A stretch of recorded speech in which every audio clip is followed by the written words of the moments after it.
How you doing this evening? My name is Kent and the channel is EOS San Diego. And it's been a while since I made a video, actually. Let's take a look here. I think it's been over a week. And the main reason it's been a week since I've made a video is because I've been waiting to talk about Google and their block producing efforts. And let's just take a real quick look. I mean, I've been wanting to see what Google was going to do, how they're going to work up the ladder to be one of the top 21 block producers. And here we are. We're on EOS Authority's block producer website. And here's the top 21. You can see EOS Seoul, EOS Nation is next. But here's the top 21 of which Google is trying to become. But Google, supposedly this is Google. I'm not convinced this is Google. And I'll show you why in a second. But this is what everybody says Google is. It's number 73 with, they're getting no rewards right now, which, as we say, has not been something they were interested in. But they've only gotten about 14,317,985 for their votes, or for their total votes. So they're a long way from this 321 million. And I was wondering how long it was going to take them to work up the ladder. And so far, they haven't. They haven't worked up at all. So, you know, I've been waiting to make a video to kind of trace and track the progress of Google as far as being block producer is concerned. But there's another one I want to show you. If you go to Blocks.io, they're also in Blocks.io. But this is one of the reasons why I'm kind of thinking this may not be Google, because let's see where they're at here. They're at 72, 73. If you click on this, this is supposedly Google. This node was established. Actually, it was established by this Janelle Wombat, whoever this is. And this account was done a year ago on Linux. And even though they got quite a bit of EOS here, I don't think this looks like it's Google. But why this account would be starting, why Google would be starting from this account, I don't know. I mean, I'm not convinced this is Google. I'm kind of thinking maybe Google hasn't even started yet. So I was kind of waiting to kind of sort this out and figure it out and kind of make up my mind of what I think. And I actually identified Google as somebody else in the list of block producers. And I thought I was wrong, so I took the video down. So if you watched a video, I think I got 100 views before I took it down. But I'm not sure where Google's at. And I'm not even sure if Google is block producing right now. This supposedly is Google. If this is Google, then they're not really making much activity. They're not doing much. It's just they're just kind of hanging around, not really going anywhere. So I was waiting to figure out what's going on with Google to find out whether I wanted to make a video or not. So that's kind of the reasons why I haven't been making videos. But there's so much going on right now. It's about time that I need to start making videos again, because as you can see, Bitcoin has been going like crazy. Over 11% in the last 7 days. It's over 12,000. In fact, it was in the 13,000s for a little bit today. That's the highest it's been since the bull market of 2017. So this is really an exceptional time for Bitcoin. Bitcoin is having a real heyday right now. So, and I think it's going to get a lot better. If you're watching Bitcoin, if you've invested in Bitcoin, I'm sure you're very happy. You've had some really terrific gains. I actually, when the Google news broke, took Bitcoin, sold some Bitcoin and put it into EOS, thinking EOS was going to make a bigger move than it did. It didn't really move at all. In fact, it went down. And then right before this bull market took off, I bailed up on the EOS and went back into Bitcoin. I'm glad I did. But yeah, I was so excited about the Google EOS connection that I thought that it would be getting more attention and the price would go up, that I actually sold Bitcoin, put it in the EOS, but then bounced back to Bitcoin right before this took off. So I'm glad I did that, because I didn't lose much money between the exchange. But if I would have stayed with the EOS, I wouldn't have been able to get in on this really big run up here recently. So I'm pretty happy about that. So Bitcoin's done very, very well. I think Bitcoin's still in the blocks. The starting gun hasn't even got off. The race hasn't even started. So if you're thinking about buying Bitcoin around $12,000, 12,700, 13,000, I still think you got a real opportunity to make some money. And that's what I really want to talk about tonight. I want to talk about a Bitcoin. and kind of I'll give you a little history, talk a little bit about where I think it's going, why it's going, where it's going, and why I think it could be the best opportunity for making money that we've ever seen, possibly, for the common person to buy Bitcoin on Coinbase or any place else. It could be the best opportunity anybody's ever seen. So, let's talk a little bit about the way things work today. The way things work today is you find a little thing. The Federal Reserve, and I know a lot of people don't like the Federal Reserve. I didn't like the Federal Reserve. But the Federal Reserve is actually an entity that its purpose is to keep the economy from going through big ups and big downs. So it's supposed to kind of level out the economy so we don't have these crashes and we don't have these bubbles. And they're trying to keep things stable. Basically, what you could say about the Federal Reserve System is the Federal Reserve System is a stabilizing entity on the U.S. global economy. And a lot of people don't like that. And of course, it is an issue because obviously they create money from nothing, which isn't really fair for people that have to go out and earn money. That you've got this group of people are, obviously that have some pull with the feds.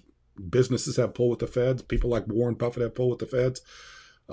Contractors that do business with the federal government have pull with the feds. People get the money by the taxpayer, by whatever gets created by the Federal Reserve, goes through corporations and so on. And that's really not fair for most of us. For most of us, we have to go out and borrow the money through the banks at an extraordinarily high interest rate, or we have to go out and create some activity to create some money. Whereas a lot of people are getting money directly from or through the Federal Reserve very easily, Warren Buffett being one of them. We'll talk about him in a second.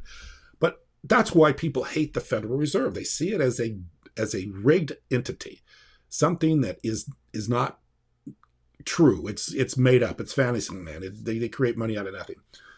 But if you didn't have the Federal Reserve System, you would probably have, which you probably have behind the Federal Reserve System, but you have this cronyism that's gone on for a long, long time. And before there was the Federal Reserve System, there was actually people like this guy, which was the forerunner to the Federal Reserve. Maybe most people know who he is. It's John Pierpont Morgan.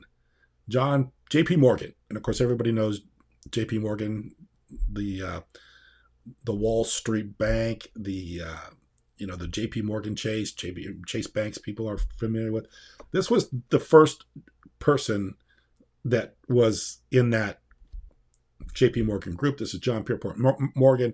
He lived around the 1800s, into the 1900s, and during one particular time in the 1890s, the federal government literally had to go to Pierpont Morgan and borrow money. So instead of borrowing money through the Federal Reserve, they were borrowing money through a private individual, which was Pierpont Morgan. And Morgan literally bought, I think he bought U.S. Treasury bills. I have to read through this. I read through it a while ago, but I forgot what it said. But he was able to invest in the United States economy and keep it from crashing. So if the U.S. government isn't going to the Federal Reserve, they're going to somebody like this. And as we know, a lot of people are very, what would you say? They're always, they're more interested in their own benefit. They're people are very self-interested in their own enriching themselves. And this is the way Pierpont Morgan was. I think this is the way Donald Trump is. Donald Trump's presidency isn't about doing better for the ordinary farmer out in the Midwest. It's more about doing better for Donald Trump. I think he's a very self-interested person. He's more interested in the benefits of himself than he is by making sure that he fulfills promises or tries to do the best he can for the United States. Not that he doesn't, but I just say that he is more self-interested than other things that he talks about. So this is the way Morgan is. Morgan is a guy that lent money to the federal government. He had a lot of money. I think he was backed by international or central bankers in Europe. And he was able to lend money to the United States government. And that kept the United States government from going into failure. So now, fast forward to 1913, and they passed the Federal Reserve Act, which now the government goes to the Federal Reserve to borrow money instead of going to individuals like this. of which could be completely not so. I mean, if the government wanted to create bonds and issue them so individuals could buy them or create their own currency through a United States bank, which is what Lincoln did and what Kennedy did. And of course, people think that that's the reason why they were both assassinated. They could have done that, but instead they're going to people like this, or they're going to somebody like the Federal Reserve. So the Federal Reserve creates a lot of money, basically out of nothing. And then they lend it to the United States government. And the United States government uses that money to try to stimulate the economy. Well, the problem is the money never really reaches the ordinary, everyday, common person.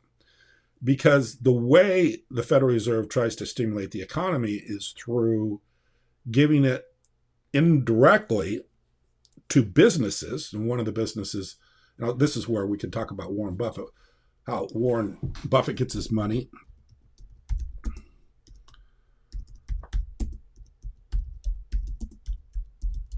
I'll just type it into the search engine.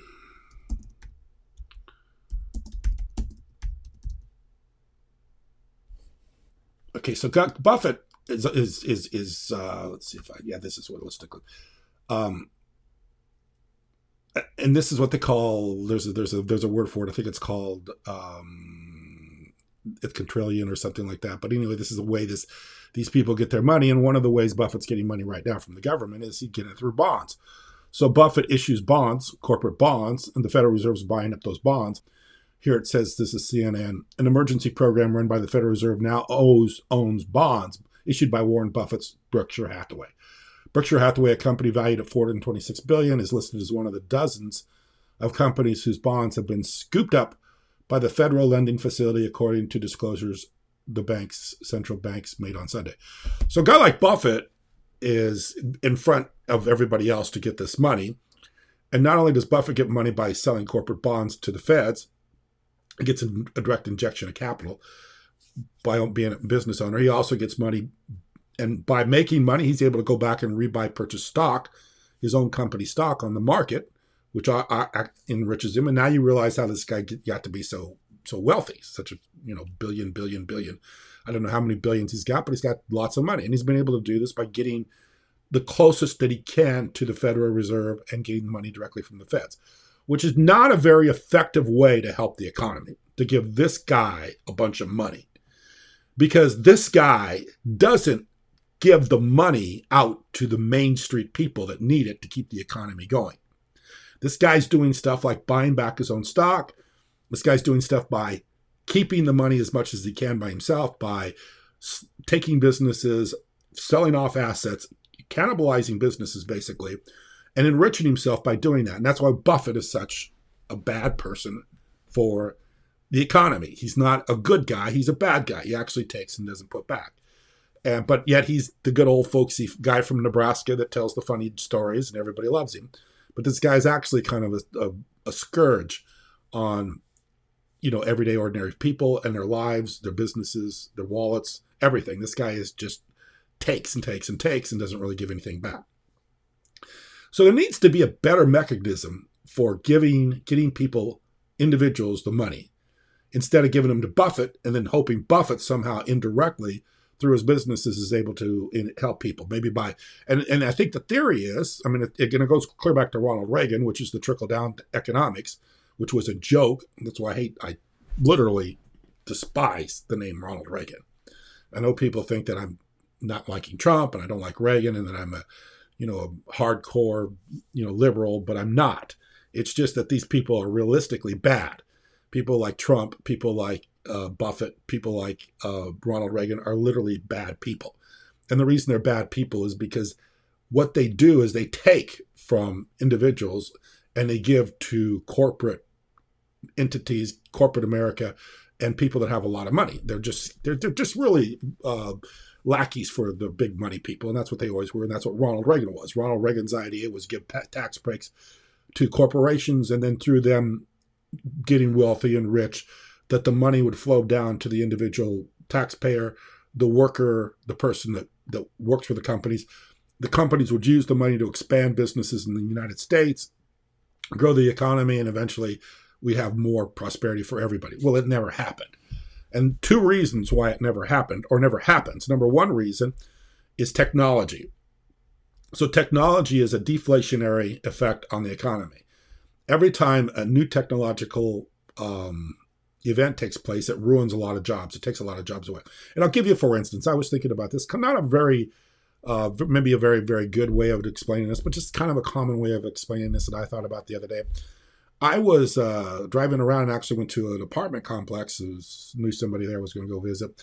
And I saw these rows and rows of meters, gas meters or electrical meters, whatever they are, where you would have to go out, used to have to go out. And I remember when we first moved to California, we had a house, and this guy used to come on the side of the house all the time and read our meter. And I used to always wonder, I'd be sitting there and all of a sudden I hear someone in the side of the house. And I was with the first, when I heard this person, I thought, well, what are they doing? And then I realized it was the guy reading the meter, the electrical meter, the gas meter. I can't remember which. Maybe it was the gas, maybe both. But anyway, he would write the numbers down, and it was always a little bit like, wow, I don't want to see this guy because I know we're going to get a big gas bill, electric bill, because he's writing down our meter. Well, that was a job for hundreds, maybe thousands of people across the country, maybe millions of people that would go out and write down the meter numbers on a meter. I mean, a small task that needed to be done, but it needed to be done. You had to have eyeballs on that meter to see how much usage there was for that particular household or business. So, I mean, it created a whole group of people, army of people working doing this. Well, now fast forward where we're at now, none of those meters are being read by individuals. These meters are all being read by satellite. So we have smart meters now. So the meters are just the information is just beamed up to a satellite. A smart meter. It tells you how much usage you've had as far as your consumption of energy. And it's all done digitally, satellite. Nobody comes out and looks at your meter anymore. But all those people that worked reading meters no longer have a job. Well, this has happened not only in that area, but every area across the board. Literally millions of jobs have gone away because of technology. So people like Warren Buffett have been able to benefit by technology and running businesses cheaper. And when businesses run cheaper, they're able to cut costs by using technology, having smart meters or something like that. Read a meter as opposed to putting somebody on a payroll and then having to pay that health insurance for the person, and then having a retirement plan for that person, paying Social Security for that person, making sure there's payroll tax deducted, all that stuff. All that goes away now. Now it's just done with a simple smart meter going up to a satellite, feeding the information to a satellite. That has happened countless times in our history now with technology. So technology has allowed people like Buffett to run businesses more efficiently, more smoothly, and more or cheaper. So the money hasn't trickled down to the people like everyday ordinary people that would work at a job like that. Now they've been cut off because they no longer get that money. That money is now being held within people, within the company's bankroll. And another thing, Buffett's not only an owner of companies, he's a big owner of insurance companies, which I could go into insurance companies. In my mind, insurance companies are the biggest ripoff in ever. And the way insurance companies operate to me it's really bad. I could go into it and talk about how there's subrogation. I don't know how many people understand subrogation. Basically, subrogation is if I have a loss and I'm insured, let's say I wreck my car into a tree. Or no, like not me running into a tree. Let's say I wreck my car, somebody wrecks their car into my car. I'm paying an insurance premium for the use of driving my car, I'm mandatorily required by the state of California to carry a policy for my vehicle. And the person that runs into me or I run into, they have insurance also. So technically, by contract law, we should both be able to collect from our own insurance company and from the insurance company of the person who hit me, because that's contract. We have a contract. I have a contract with my insurance company. They have a contract to protect them with their insurance company.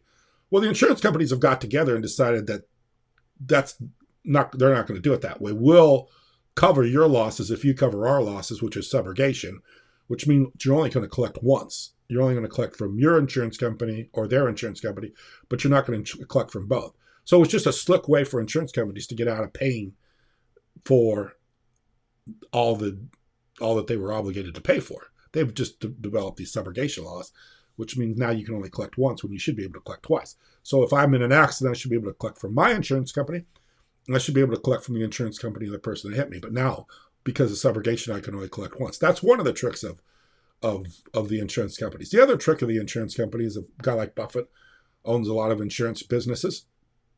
And what happens is when you have a loss, you are going to have to either litigate the loss or negotiate with the insurance company. Litigating losses in court is absolutely unbelievably expensive.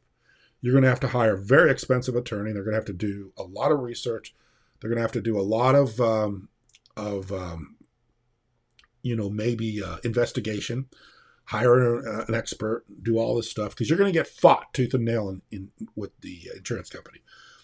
So going to court is very expensive, and even if you do get a bigger settlement by going to court, you're going to give it back to the lawyers. So the lawyers are going to get most of the money or get a lot of the money because of the fees of litigating the loss, or you're going to have to just deal with a big discount in your damages because you don't want to litigate it, and you're going to have to just settle with the insurance companies for whatever they give you. So you're basically caught between a rock and a hard spot. Either you go to court, and the court systems are very, very favorable to insurance companies because insurance companies are, very, of course, they're able to help people get elected, and they have a lot of political pull, and they've got lobbyists in the whole 9 yards. So it's very difficult to get an insurance company to be fair with you.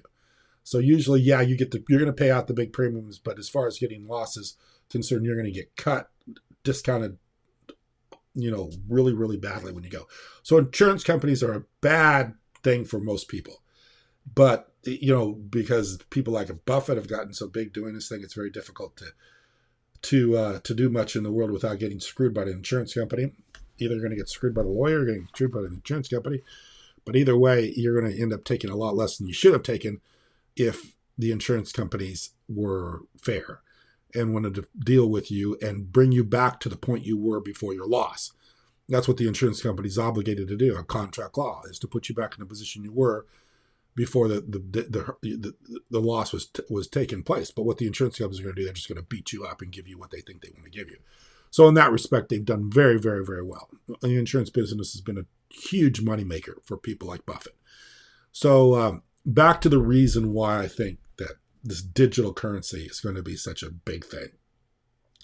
Because you have people like Buffett and other people just like him, businesses in general, that are stingy with giving money into the system so that the system can operate and people can all have money in their pocket and the economy doesn't struggle. I think what's going to happen in a very near future, and you can already start to see this happening, that people like Buffett and corporate America are going to start being cut out of this ability to just absorb money in the system and then disperse it as they wish through their companies or through their corporations or organizations.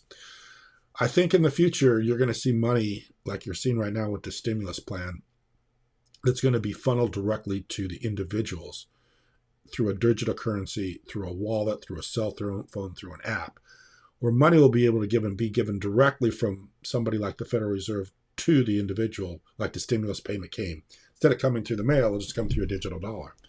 So the Federal Reserve will be more even-handed when they're giving out the money that the government borrows from them. And instead of the money just going to these quadrillion people or whatever, there's a name for it, I can't remember what it is, but the people that get the money directly from the spigot, which is the Federal Reserve, it'll be more widely distributed through the digital wallet, through giving it to the digitally. So I know people don't like the Federal Reserve, and it is a bad system.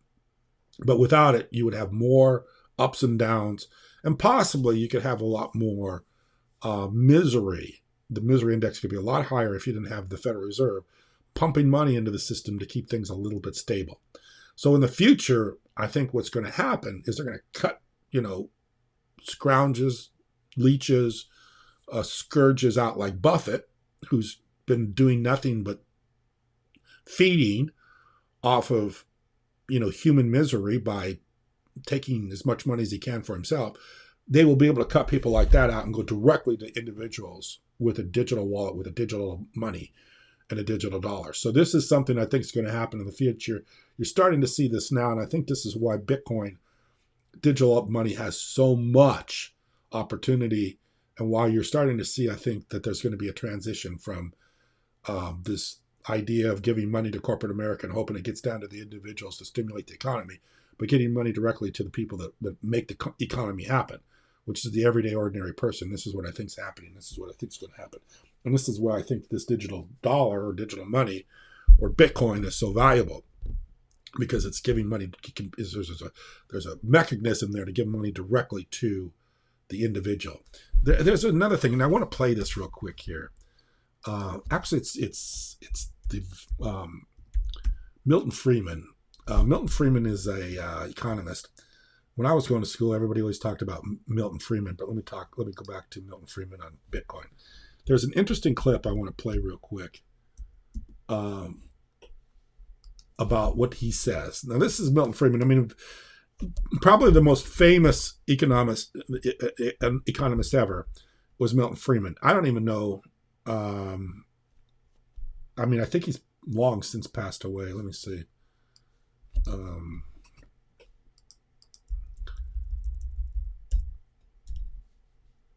Yeah, he died in 2006. But he's a very famous economist. And this is what he says. And I think he says it in 1999. But listen really closely to this. This is an interesting clip. So that I think that the internet is going to be one of the major forces for reducing the role of government. The one thing that's missing, but that will soon be developed, is a reliable e-cash, a method whereby on the internet you can transfer funds from A to B without A knowing B or B knowing A. The way in which I can take a $20 bill and hand it over to you, and there's no record of where it came from. And you may get that without knowing who I am. That kind of thing will develop on the internet, and that will make it even easier for people to use the internet. Of course, it has its negative side. It means that the gangsters, the people who are engaged in illegal transactions will also have an easier way to carry on their business. Okay, there's Milton Friedman in 1999. He's exactly right that this is a way for government to be less intrusive in our lives. Actually, everybody always argues that government is going to ruin Bitcoin, but actually I think Bitcoin can ruin government. And that's what I'm hoping happens, that Bitcoin ruins government instead of government ruining Bitcoin or ruining, that it's such an all-encompassing idea. The ability to have peer-to-peer transfers of money being done so easily and so, peer-to-peer, me to you, that it actually circumvents the government, and it actually circumvents the way things have been done in the past that have been so expensive. Just think of a guy like Buffett, how much he sucks out of the system, how much money he takes away from the economy because of the way he operates his business and the way the business is done and the way things happen. He's a funnel sucking money from this from prosperity of individual people instead of those billions that he owns, and he probably owns more billions than you think he owns. Who knows how many billions that Buffett has outside of his own accounts? I don't know what he's worth right now, 50, 60 billion dollars, maybe more. But if that money was distributed over numbers of businesses and people or individuals, how much positive effect that could have instead of being under the control of one guy like Buffett. So those kind of people are not good for the economy, never have been. And hopefully some things like digital money, Bitcoin. That's why Buffett hates Bitcoin. That's why he complains about it. He bitches about it, calls it rat poison. He thinks it's terrible because it's an eliminator of him. It's taking this game that he's been playing for the last 50 years and evens the playing field. It takes him out of, the position he's in and gives it to other people. So hopefully people like Buffett go away. He's getting old. I don't think he's going to be around much longer. I think he's had prostate cancer and he's getting old. But anyway, this is where it's going. This is why I think it's such an important thing to see Bitcoin start to take up. I also hear that Bitcoin, PayPal. Let me read that. Let me put that up. PayPal is accepting Bitcoin. So there you go. I think that's one of the reasons why they said that this the market's been so good for the last day or two here. I think it went up $1,000 today. So PayPal now lets shops accept Bitcoin. So this is a huge deal. PayPal meets Bitcoin this week. The payment processing company PayPal took its first venture into the world of all digital money. Merchants that work with eBay, PayPal can now easily start accepting payments from consumers that use Bitcoin, an independent governmentless currency. PayPal struck a deal with three Bitcoin processing companies: BitPay, Coinbase, and GoCoin. There you go. There's your Coinbase. I've been talking about Coinbase. Coinbase is on the inside. They've got the former chief legal counsel of Coinbase is now with the Treasury Department, second only behind Steve Mnuchin. Coinbase is going to be a huge player in this future economy. And, of course, I hold, currencies on Bitcoin.